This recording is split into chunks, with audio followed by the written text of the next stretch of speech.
ఏకాగ్రత చిత్తులై కూర్చోవాలి.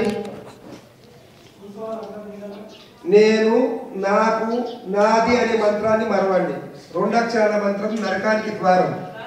నేను, నాది, నాకు. నేను ముందు పోవాలి, నాకు కావాలి. ఇక్కడ చూసినా అదే ఉంది. నేను, నాకు, నాది అనే మంత్రాన్ని మరిచి పంచాక్షరి మంత్రాన్ని అంతరంగంలో స్మరించుకుంటూ, పంచాక్షరి అంటే ఓం నమః శివాయ, ఇటువంటి పంచాక్షరి మంత్రాన్ని అంతరంగంలో స్మరించుకుంటూ ఏకాగ్రత చిత్తులై కూర్చోండి నాయన. అమ్మలకు, అక్కలకు, చెల్లెళ్లకు అందరికి చెప్పేది ఏంటంటే, మీరు ఎంత ప్రశాంతిగా కూర్చుంటే అంత ఆనందం లభిస్తుంది.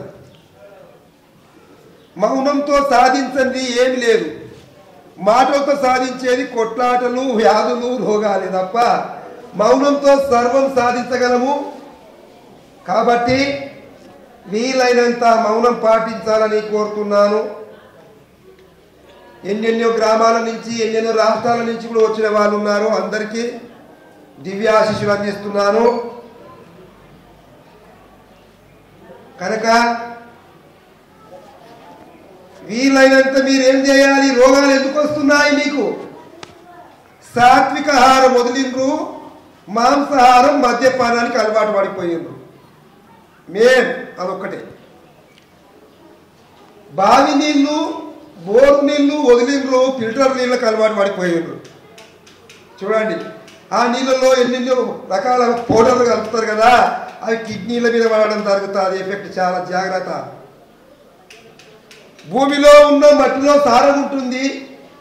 పూర్వం ఆ బావిలో నీళ్లు తోడి తాగేవాళ్ళు, వాళ్ళకు 100, 100 ఏళ్ళు, 150 ఏళ్ళ వరకు కూడా బతికేవాళ్ళు. అయ్యా ఈరోజు చూడండి, తనంతకు తను తయారు చేసుకొని, ఫిల్టర్ చేసుకొని వాటర్ను అలా కలుపుకొని తాగట్టుకు అలవాటు పడిపోయినాము. అనేకమైన జబ్బులు వస్తున్నాయి. భగవంతుడు ఇచ్చినటువంటి నీళ్ళనే వాడుకోవాలి. కనుక సాత్విక ఆహారాన్ని భోజనం చేయాలి. ఆకుకూరలు, పప్పు దినుసులు మన కొరకు భగవంతుడు ముందే సృష్టించి పెట్టిండు. ఆకుకూరలు, పప్పు దినుసులు అనేకమైన గుణంగా సృష్టించి పెట్టిండు మన కొరకు. చూడండి, అవిటిని వదులుకున్నాము. సాత్విక ఆహారాన్ని వదులుకున్నాము. మాంసాహారానికి అలవాటు పడిపోయినాం. మద్యం త్రాగడానికి అలవాటు పడిపోయినాం. ఎన్నోసార్లు అదే చెప్తాను నేను. చూడండి, మద్యము, దాని పేరే మద్యము. 100 ఏళ్ళ నుంచి మద్యం తీసుకొస్తుంది 50కి. పేరే మద్యము కదా. కనుక ఈ మద్యం తాగే వారికి ఖచ్చితంగా లివర్ క్యాన్సర్ వస్తుందని గుర్తుంచుకోండి. 100కు 100%. ఎంతో మందిని చూస్తున్నా, పొట్టలు వెరిగిపోయి, లివర్ పాడైపోయి, కళ్ళకు పసకలు వచ్చేసి కడుపులో దిగి ఎంతో బాధతోటి తల్లాడుకుంటూ ఇక్కడ వస్తున్నారు కృష్ణగిరికి. అది చేతులారా చేసుకున్నట్టు కాదా? సాత్విక ఆహారం భగవంతుడు ఇచ్చింది, భుజిస్తే కాదా? అందుకే సాత్విక ఆహారం భుజించాలి, ఆరోగ్యంగా జీవించాలని నేను తెలియజేస్తున్నా మీకు. ముఖ్యంగా అందుకో దేవతల పేర్ల మీద మూగ జీవులను బలి చేయకండి. అమ్మవారు పీర్ల పేరు మీద అధిక జీవులను పోయకండి. పసి శరీరాల నుంచి ప్రాణం తీయకండి. పాపం అనే అగ్నికుండంలో వాడి కాలిపోకండి. ఆ పాపం అంటుకుంటుంది ఖచ్చితంగా.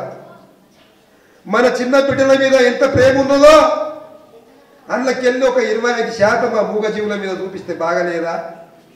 చూడండి, మన నాలుక రుచి కొరకు ఆవిడ ప్రాణం తీసి మాంసాన్ని పూజిస్తామా? దేవతలు కోరుకుంటారా? ఎల్లమ్మలు, పోషమ్మలు, మైసమ్మలు, రకరకాల పీర్లు, దర్గలు అన్ని పేర్లు పెట్టుకొని మేకలు, కోళ్ళు అనేకమైన బలి చేస్తున్నాము. ఆ పాపం ఎక్కడ వెళ్తాది? ఒక జీవి ప్రాణం పోయే ముందు ఎంత తల్లడిల్లుతాది? దాని పాపం ఎక్కడ వెళ్తాది? ఆలోచించండి. అందుకొరకే అహింస మార్గం ఎంచుకోండి, ఆనందంగా బ్రతకండి. కనుక సాత్విక ఆహారం భుజించిన వారికి ఎటువంటి అంటు వ్యాధులు రానికి వీల్లేదు. ఎటువంటి ఎప్పుడు ఆరోగ్యంగానే ఉంటాడు అతను. పెద్దల గౌరవించడం ఉందా ఈ రోజుల్లో కలికాలంలో? పెద్దల గౌరవించడం, తల్లిదండ్రి సేవ చేయడం, అన్న చెల్లె అక్క అనే ప్రేమ భావాలు ఉన్నాయా?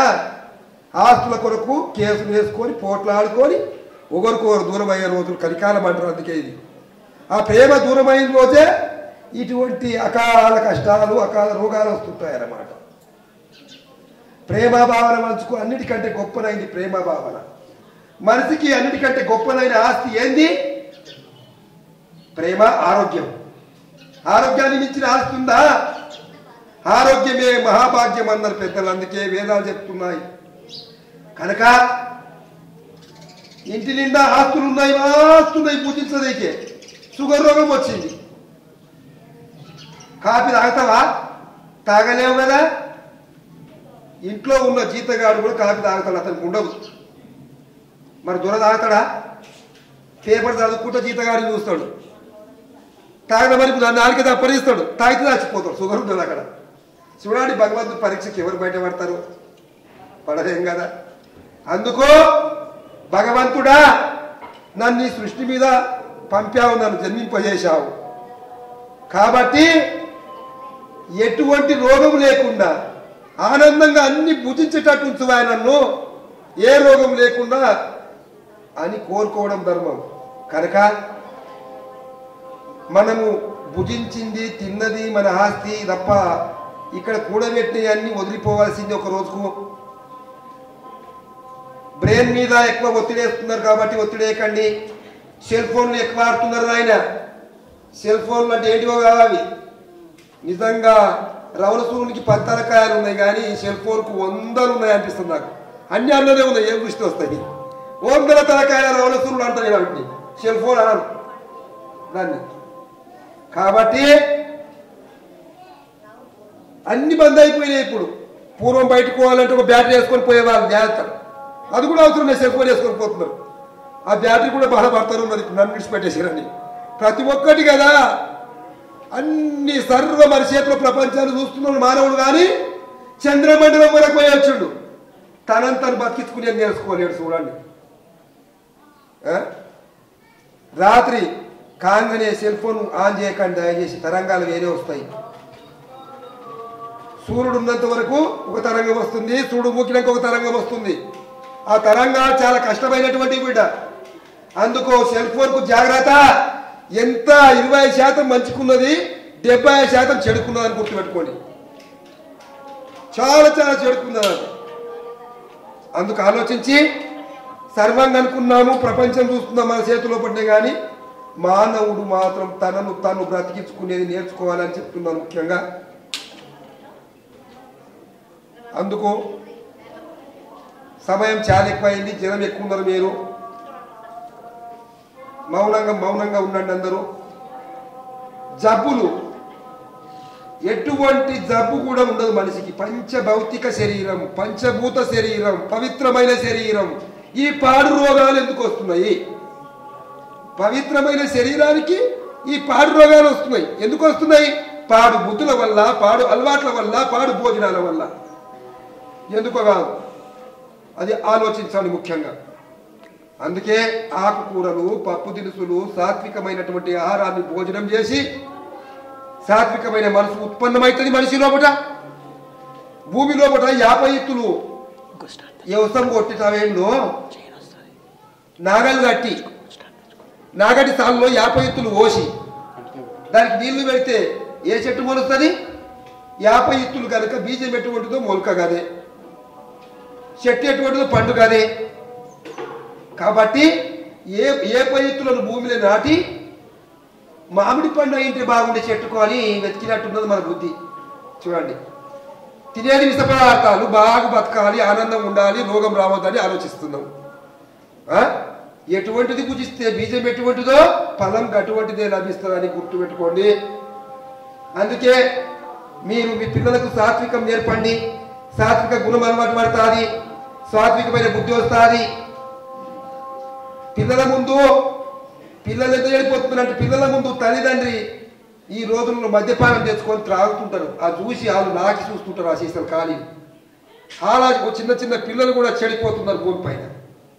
అందుకు ఆలోచన చేసి ముఖ్యంగా మద్యం సీసా మీద ఏమున్నది? మద్యం సీసా మీద 2 ఊపిరితిత్తులు ఇచ్చి క్యాన్సర్ వస్తుంది, మద్యపానం హానికారం అని రాసి ఉన్నదా లేదా? అందరికి చదువు వస్తుంది. ఏం రాసి ఉన్నది? మద్యపానం హానికారం అని కింద రెడీతో రాసి ఉన్న చూడండి. ఉంటుందిగా? ఉంటుంది. మీకు చదువు వస్తుందా? వస్తుంది. జేబులకి వెళ్ళి లోటు తీసి షాప్లో ఇచ్చి, వైన్ షాప్లో ఇచ్చి అది చదువుతాడు. దాన్ని మద్యపానం హానికారం అని కూడా ఉన్నది, ఊపిరితిత్తులు అనిపిస్తుంది, క్యాన్సర్ వస్తుంది అని ఉన్నది. అయినా రావాలని వెల్కమ్ బోర్డు పెట్టి పిలుచుకుంటున్నారు బిడ్డ లోపలికి. పిలిచినప్పుడు రాదా? డబ్బులు ఇచ్చి పిలుచుకుంటున్నారు మీరు, ఒట్టి కాదు అది. అది ఆలోచించండి. ప్రభుత్వాలకి ఏమి లాభం కావాలి కదా? దానివల్ల లాభం ప్రభుత్వాలు నడుస్తున్నాయంట. మద్యం వల్లనే ప్రభుత్వాలు. ప్రజలు ఉంటే పోతే ఏ రోగం వస్తే వాళ్ళకి కదా రాజులకు. నిజంగా ప్రభుత్వం అయితే న్యాయమైన రామరాజ్యం ఉంటే మద్యం బంద్ చేయాలి. మద్య నిషేధ భారత్ కావాలి. మద్య నిషేధ భారత్ అయినాడు ఖచ్చితంగా బాగుపడతారు, ఏ రోగం రాదు మనకు. అయోధ్యలో రాముడు ప్రతిష్ట అయ్యాడు కాబట్టి అదే కోరుకుంటున్నాను నేను. ఎప్పుడైతే మద్య నిషేధ భారత్ అవుతుందో ఈ రాజ్యాన్ని పరిపాలించే రాజులకు ఎప్పుడు అటువంటి జ్ఞానం ఇస్తావో భగవంతా రామా అని అదే రోజు ధ్యానం చేస్తుంటా నేను. రాజ్యాన్ని పరిపాలించే రాజుల్లో పోయి మద్యాన్ని బంద్ చేపియవయ్యా, ఎంత లాభం వస్తే ఏం లాభము, ప్రాణాలు ఓడగొట్టుకొని అని అదే కోరుకుంటుంటా నేను. కాబట్టి ప్రతి ఒక్కరూ మద్యపానానికి మాంసాహారానికి దూరంగా అండి. దూరమైన రోజు మనం ఆనందంగా బతకగలుగుతాము. తోటి వారికి సహకారం చేయండి, ఇతరులను ద్వేషించకండి, అసూయ ఈర్ష్యలు మానుకోండి. అసూయ ఎటువంటిదంటే అగ్గిపుల్ల లాంటిది. అగ్గిపుల్లకు అగ్గి కురాకే ఉంటుంది కొద్దిగా కదా. అగ్గిపుల్ల మొత్తం ఉంటుందా? కొంచెమే. అది అగ్గిపెట్టెకు గీరంగానే అగ్గికాడికి అంటుకుంటుందా? పుల్ల అంటుకుంటుంది కదా. ఈ అసూయ ఎవరి దగ్గర ఉంటుందో అతడే మొట్టమొదలు అంటుకుంటాడని గుర్తుపెట్టుకోండి. ఒకరి పైన ఒకరికి ద్వేషము, అసూయను పెంచుకోకుండా ఆనందం, ప్రేమను పంచుకోండి. ఆనందంగా జీవించడం నేర్చుకోండి. అహంకారము, కోపం.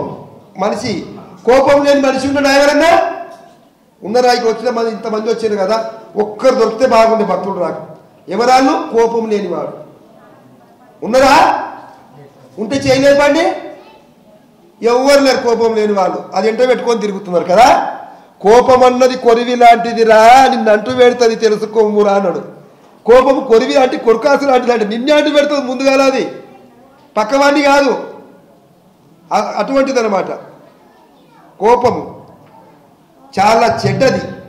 పక్కవాడు శత్రువు కాదు నీకు, పాలివాడు శత్రువు కాదు నీకు. ఎవరి శత్రువు? మొట్టమొదలు కోపమే శత్రువు. నీ లోపల ఉన్న కోపమే నీకు శత్రువు. ఎవరు శత్రువు లేని లేరు భూమి మీద. నీ లోపల ఉన్నటువంటి కోపమే నీకు శత్రువు అని గుర్తుపెట్టుకో. నీలో కోపం తప్పుకున్నప్పుడు ఈ ప్రపంచంలోనే శత్రువు లేడు నీకు, అంతా నీ మిత్రుడే అని గుర్తుపెట్టుకో. కోపాన్ని కొద్దిగా తరిగించే పని చేసుకోండి. తరుగుతుందా? ఉప్పు కారం తింటాం, ఎక్కడ తరుగుతుందా మనకు? కారం కామం వేస్తుంది, ఉప్పు క్రోధం వేస్తుంది. కామక్రోధాలు నిలిచిపోతాయి. తినేదే ఉప్పు కారంతో కదా, అది ఉరుకులు ఆడిపిస్తుంది, ఏమేమో చేస్తుంది. కాబట్టి కామ క్రోధాలను అరికట్టుకోండి. ఆనందంగా జీవించేది నేర్చుకోండి. మద్య మాంసాలు మానుకోండి. తల్లిదండ్రికి సేవ చేయండి. తల్లి తండ్రిని మించిన దేవుడు ఎక్కడన్నా ఉన్నాడా? ఉన్నాడంటే చెప్పండి, నేను కూడా పోసి వస్తాను. 12 జ్యోతిర్లింగాలు పోయి వచ్చినాను, ఎక్కడ కనిపించలేడు నాకు. మానస సరోవరం 2 సార్లు పోయి వచ్చాను, కనవాళ్ళు లేడు. హిమగిరి అంతా తిరిగి వచ్చాను, ఎక్కడ కనవాళ్ళు లేడు. కాబట్టి ఎవరు తల్లిదండ్రి అంత తిరగదిక్కే శరీరం ఇచ్చిన వాళ్ళు ఎవరు? మాతృ పితృ. వాళ్ళు శరీరం ఇస్తేనే, నా యొక్క కన్న తల్లి శరీరం ఇస్తేనే మీకు ఇలా కనబడుతుంది, ఇంతమందికి సేవ చేస్తున్నా కదా. వాళ్ళే జన్మనీయకపోతే ఏం చేసేవాని? కనుక తల్లి తండ్రిని మించిన దైవం ప్రపంచంలో వెతికి చూసిన దొరకదు. తల్లి తండ్రిని దూషించి తీర్థయాత్రలు తిరిగిన వానికి ఎప్పుడు కష్టమే అని గుర్తుపెట్టుకో. ఎన్నడూ కష్టమే. ఎక్కడ బాగుపడాడు. తల్లి తండ్రిని చూపుతుంది. ఫస్ట్ అమ్మను గుర్తుపడతాడు. అమ్మను పాలధారణ ఇస్తుంది కనుక తల్లి తండ్రిని ముందు బాబు ఎవరిని తల్లిని గుర్తుపడతాడు. తల్లిని గుర్తుపట్టినాక తల్లి తండ్రిని చూపిస్తుంది. మీ నాన్నగారు వచ్చిరని. నాన్నగారు స్కూల్ వరకు గురువుని చూపిస్తాడు. బాట వరకు పట్టుకుపోయి చదువుకోబిడ్డ అని.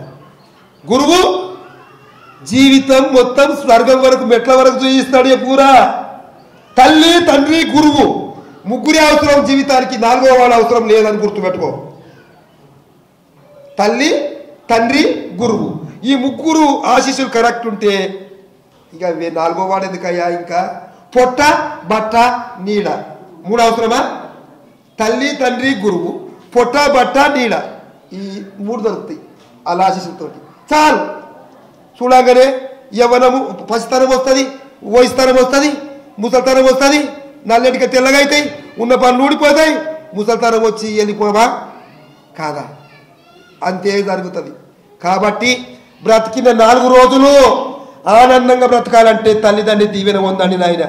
మొట్టమొదటి తల్లిదండ్రి గురువు ముగ్గురు దీవెన పొందితే చాలు. ముక్తికి మార్గమే లభిస్తుందని గుర్తుపెట్టుకోండి. కనుక దయచేసి కృష్ణగిరికి విచ్చేసిన ప్రియాది ప్రియమైన నా ఆత్మ బంధువులకు తెలియజేసేదనగా సాత్వికాహారం భోజనం చేయాలి. ఎప్పుడు మీరుగా మాంసాహారాల జోలికి పోకండి, మద్యపానాల జోలికి పోకండి, మధ్యల ప్రాణాలను పూడగొట్టుకోకండి అని మీకు తెలియజేస్తున్నా. టైం చాలా అయింది. స్వామి సత్సంగమే చెప్తున్నా అనుకుంటున్నారు మీరు. నేను చెప్పేది ఇంకేంది, మనిషిలో మార్పు రావాలి. మార్పు వస్తే ఆరోగ్యం లభించినట్టే కదా. కనుక బట్టలకు మన్ను పడుతుంది. మీకు కిరాణా షాప్ పోతే బట్టల షాప్ దొరుకుతుంది కదా, 10 రూపాయలు పెడితే దొరుకుతుంది. పేకి మన్ను పడుతుంది. మీకు పేకి మన్ను పడితే పేయి సబ్బు దొరుకుతుంది కదా, నెత్తికి మన్ను పడితే షాంపూ దొరుకుతాయి కదా, రకరకాలు. కానీ మనసుకు మన్ను పట్టింది మట్టి ఏ సబ్బు పెడతారు చెప్పండి? యా షాపులో దొరుకుతుంది చెప్పండి? గురు ఆశ్రమం అనే షాపు లోపల సత్సంగం అనే సబ్బు ఇది 20. దాంతో తెల్లగా చేసుకోవచ్చు, మనసును శుద్ధి చేసుకుంటే ఆనందం లభిస్తుంది అన్నమాట.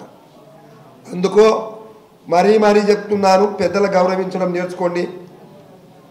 సెల్ ఫోన్లకు ఎంత దూరం ఉంటారో రోగాలకు అంత దూరం ఉందో అవుతారు. సెల్ ఫోన్లు కావు. ఇంతకుముందు చెప్పినా కదా, రావణునికి 10 తలకాయలు ఉంటే సెల్ ఫోన్కు 100 తలకాయలు ఉన్నాయని చెప్తున్నాను. కనిపించే తలకాయలు మాయ అన్నీ అందరే ఉన్నాయి.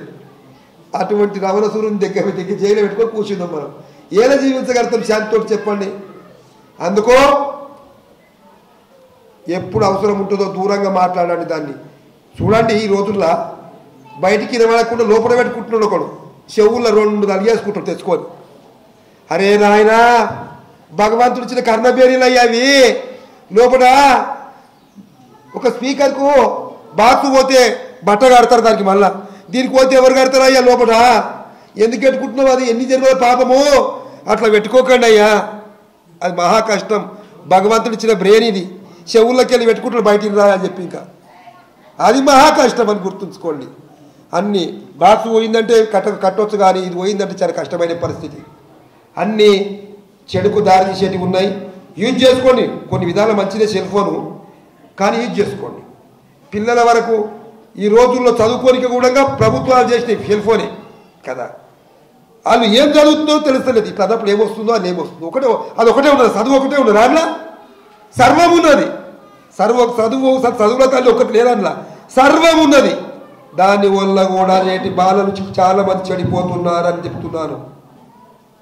అందుకో సెల్ ఫోన్కు కొంతవరకు దూరం ఉండే ప్రయత్నం చేయండి. రాత్రిలో నిద్ర లేచినప్పుడు దగ్గర పెట్టుకొని కూడా ఫోన్ వస్తే మాట్లాడతారు కొందరు. వాళ్ళకి ఆట వచ్చే ప్రమాదం ఉంది బిడ్డ. అతి జాగ్రత్త. సూర్యుడు మూకినాక సెల్ ఫోన్ చాలా తక్కువ చేసుకోండి దానివల్ల. అందుకో ఆ తరంగాలు ఉపగ్రహానికి పోయి ఇక్కడ రావాలి. ఇక్కడి నుంచి ఇక్కడే రావు మనకు. అటువంటి ఎన్ని తరంగాలు వస్తాయో తెలుసుకోండి. అంటే అమెరికా పోవాలంటే ఎంత సమయం పడుతుంది అయ్యా? ఒక విమానం పోవాలంటే సమయం పడుతుంది కదా. ఫోన్ పోవాలంటే 7 సముద్రాలు ఆవాలిపోతుందంటే ఎటువంటి భూతం అనుకోవాలి? అది వాడు గుర్తుంచుకోండి మీరు. మానవుడే మాధవుడు కనుక్కున్నాడు. అటువంటిది మానవుడు పరమాత్మ స్వరూపుడు. ఆ రోజుల్లో పుష్పక విమానాలు దేవతలు చేస్తే ఇలా నిజమైన విమానం చేసి నడుపుతున్నాడు ఈ ప్రపంచంలో. అందుకే మానవుడే మాధవుడు కాబట్టి ఏది ఎప్పుడు అవసరమో అప్పుడే యూజ్ చేసుకునే ప్రయత్నం చేసుకుని వ్యర్థంగా యూజ్ చేసుకొని ఆరోగ్యాలు పాడు చేసుకోకండి. మీ అందరికి తెలియజేసేది ఏమనగా క్యాన్సర్ జబ్బు దాని గురించి తెలియజేస్తున్నా. ముఖ్యంగా నేను క్యాన్సర్ పూర్వం ఏమంటుంది దాన్ని, క్యాన్సర్ జబ్బులు పూర్వం పెద్దలు ఏమనే వాళ్ళు ఇంగ్లీష్ వాళ్ళు రాకముందు రాచపుండు, బాగా తెలుసు దాన్ని గుర్తుపట్టావు, రాచపుండు అనేవాళ్ళు దాన్ని, రాచపుండు. ఈ దాని రాను ఇప్పుడు ఇంగ్లీష్ వాళ్ళు వచ్చి దాని పేరేం పెట్టిండ్రు, క్యాన్సర్. అంటే క్యాన్సర్లు కావాలమే అని అర్థం పెట్టేసి దానికి. అది కాదు, నల్లదొరల మనం తెల్లదొరలం కాము. వాళ్ళు ఇచ్చే మందులను తెల్లదొరల కొరకు తెచ్చిపెట్టింది. ఇక్కడ నల్లదొరలు ఆడుకున్నాయి ఆయుర్వేదాలు. ఆయుర్వేదం అంటే ఏమన్నట్టు, ఆయువు, వాయువు అంటే గాలి, వేదం అంటే కాపాడేది ఆపేది. వాయుర్వేదం అని పేరు పెట్టింది దానికి. వాయువు అంటే జీవి, వేదం అంటే కాపాడు, జీవిని గాలిని పోకుండా ఆపేదే ఆయుర్వేదం అయింది దాని పేరు. కనుక సర్వం ఉన్నాయి. ఒక్క ఇంటి ముంగల ఆవును పెంచుకోండి బిడ్డ. మీ ఎంతమంది ఇంటి ముంగల ఆవులు ఒకసారి చేయలేపండి, ఉన్నాయా? లేవు. ఉంటే తెడిచా ఉంటుంది పాలు ఏదికి కదా. మన భారతదేశం అది సంకర జాతి పంది నుంచి కొన్ని తీసి పదార్థాలు తయారు చేస్తారు. దాన్ని అమ్మా అమ్మా నీకు వస్తున్నా ఆ ఆవుకు, అంబా శబ్దం వస్తుందా తెడిచావుకు, కానీ వాడి పాలిస్తుంది. అందుకే ఏమన్నా చెప్పిండు ముందే కనుక్కొని, యోగి ఏమన్నా, వేమన్నను మించిన యోగి లేడు. మొట్టమొదలు భోగి, తర్వాత యోగి. ఉన్నాడు ఎవరన్నా? ఎవరు లేరు. అందుకే గంగి గోవు పాలు గరిటెడైతేనేమి, కడివెడైననేమి కరుము పాలు. కరుము అంటే ఏంది? గాడిద పాలు. కొన్ని గాడిద పాలు పనిచేస్తున్నాయి ఎక్కువ ధర ఇప్పుడు, ఇంక ఈ రోజుల్లో దగ్గుకు దమ్ముకు అని పనిచేస్తున్నాయి. కరువు టైంలో కూడా ఆడుకున్నారు చాలామంది.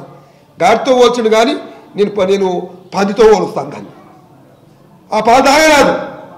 మన జాతి ఆవు పాలు గంటే తీసుకోండి అయ్యా చాలు. కనుక అటువంటి ఆవు పాలతో తయారైన పంచగవ్య చికిత్స ఉన్నది ఇక్కడ. మీకు కూడా కొన్ని సంవత్సరాల వరకు నేను ఉండదలుచుకోలేను. ఇప్పుడు ఈ బాలికి 53 సంవత్సరాలు దాటిపోతుంది, 54 ఏళ్ళకి వచ్చింది. ఆ ఆయుష్ అయిపోతుంది. కాబట్టి మాకు జ్ఞానం అవసరం. కేదార్నాథ్ గురువుగారి స్థానం కేదార్నాథ్. కనుక మళ్ళీ తిరిగి నేను వెళ్ళిపోయేది ఉంటుంది. ఉన్నప్పుడే దీపం ఉన్నప్పుడు ఇల్లు చదువుకున్నట్టు కొన్ని మీకు ఉపాయాలు చెప్పిపోవడం తప్ప, అపాయం లేకుండా ఉపాయం చెప్పడం తప్ప ఏముండదు. అందుకు ఆలోచించి ఇక మీరు ప్రతి ఒక్కరు కూడా పంచగవ్యాలు ఆడుకోండి. మీరు కూడా తయారు చేసుకోవచ్చు మీ ఇంట్లో అని మరీ చెప్తా అందరికీ. నేను ఆ ఓపిక లేక నా దానికి వస్తే రాయమంటే పంచగవ్యం ఒక గోమూత్రం, దాని నుంచి గోమూత్ర శిలాజిత్తు కదా. మీకు ఒక డబ్బాలు ఇస్తున్నారు, చిన్న శిలాజిత్తు ఉన్నదా ఇక్కడ? లేదు కదా. 2 పట్టుకరా, అన్ని ఒక్కొక్క మందు పట్టుకరా, 5 మందులు చూపిస్తాం. కనుక శిలాజిత్తు, ఆ శిలాజిత్తు చూడండి అయ్యా, ఒక జొన్న గింజ పరిమాణము, ఒక గ్లాస్ ఆవు పాలు వేయండి ఆయన చాలు. కరగదీసి ఆ పాలు తాగండి. నెత్తిలో ఉన్నటువంటి టీమర్ నుంచి కాలు వరకు ఫిల్టర్ అయిపోతుంది మొత్తం, ఆటు బ్రెయిన్ మొత్తం ఫిల్టర్. శిలాజిత్తు వేసినాక 10 నిమిషాలు కూర్చోండి నాయన, వేసుకునే మళ్ళీ నడిచిపోకండి. ఎందుకంటే శరీరంలో షేకింగ్ వస్తుంది, ఆ మందు పదార్థం అనేది నడుస్తుందన్నమాట, షేకింగ్ కొంచెం వస్తుందన్నమాట. 10 నిమిషాలు కూర్చోండి, కథం. శిలాజిత్తు ఆల్కాటానిక్ అర్బల్, అది ఆల్కదౌడ చెట్టు అనేది ఉంటుంది వృక్షం. కొన్ని ఇళ్లలో మూతకాడ ముళ్ళతో కడతారు, కొందరు పక్షవాతం వచ్చిన ఆ ముళ్ళ కట్టెలు పట్టుకొని నడుస్తుంటారు. దాని కట్టె నుండి తీసిన రసాయము ఆల్కదౌడ టానిక్. ఆ టానిక్ ఆడండి, సంవత్సరం నుంచి ఆకలి భోజనం లేని వారికి 3 గంటల్లో ఆకలిని మొత్తుకోవాల్సిందే. భోజనం చేసినాక రోగం ఉంటుందా మనిషికి? ఇంకా టైంకి భోజనం నిద్ర 2 ఉంటే ఏది ఉండదన్నమాట. కనుక శిలజిత్తు, ఆల్కటానికు, పంచగవ్యము, గోహరకు, హల్దీ గణవటి ట్యాబ్లెట్, ఈ 5 ఔషధాలకు ఆయుష్ డిపార్ట్మెంట్ నుంచి నాకు పట్ట ఇచ్చి ఆ ఔషధాలకు పర్మిషన్ ఇచ్చారు. ఆ 5 ఔషధాలు ఖచ్చితంగా ప్రతి ఒక్కరికి ఇస్తుంటాను. కనుక ఆ ఔషధాలు ఆడుకోండి, పంచభూతాలు మనలో ఉన్నాయి. ఆ ఐదే మందులు కూడా ఉన్నాయి. ఆ మందుల నుంచి పంచభూతాలు శుద్ధి అయిపోతాయి, పవిత్రంగా జీవించగలుగుతాము, ఆనందంగా ఉండగలుగుతాము. శిలజిత్ ఏంటివయ్యా ఇది?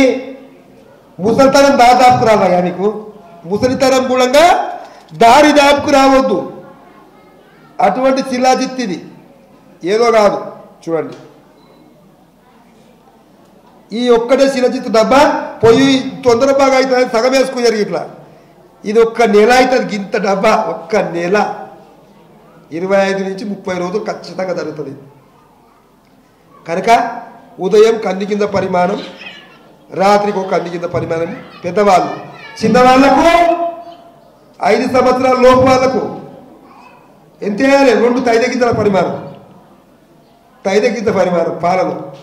ఎటువంటిది ఉన్న కంప్లైంట్, బ్రెయిన్లో ట్యూమర్ పోతుందయ్యా. అసలు మేనరికంకు మందే లేదంటారు కదా. మేనరికం వాళ్ళకి చాలా పిల్లలు చూస్తుంటారు, చాలా ఘోరమైన స్థితిలో ఉంటారు. మొట్టమొదటి మాడ పోకముందు పుట్టంగానే మన కపాల మాడ ఉంటుంది, శాస్త్రం కొట్టుకుంటుంది ఇట్లా. అది పోకముందు ఔషధాన్ని వేయండి పాలలో, ఆ మేనరిక రోగం వస్తుందేమో చూడండి అయ్యా. ఎటువంటిది రానికి ఆస్కారం లేనే లేదు. అటువంటి శిలాజిత్ నాయన. కనుక ప్రతి ఒక్కరు ఆడుకొని ఆనందంగా జీవిస్తారని ఆశిస్తున్నాను. మన గోశాలలో 300 ఆవులు ఉన్నాయి నాయన. అటు వెంచదీకనే తరం అవుతలేదు, అవుతుందా? ఒక్క ఆవును వెంచదీకనే గడ్డి పెట్టడానికి కష్టం. చూడండి నడుస్తుంది, ఎట్లా నడుస్తుంది? మీ దగ్గర మీకు ఇచ్చిన ఔషధం గోమూత్రము ఆ గోమాతలు ఇస్తున్నాయి కదా, మనకు గోమాతలు ఇస్తున్నాయి. ఇది గోపంచితము, ఫిల్టర్ చేసి ఉంటుంది, బట్టి పెట్టి 5 లీటర్ల మూత్రంలో ఇది తీస్తున్నారు ఆయన.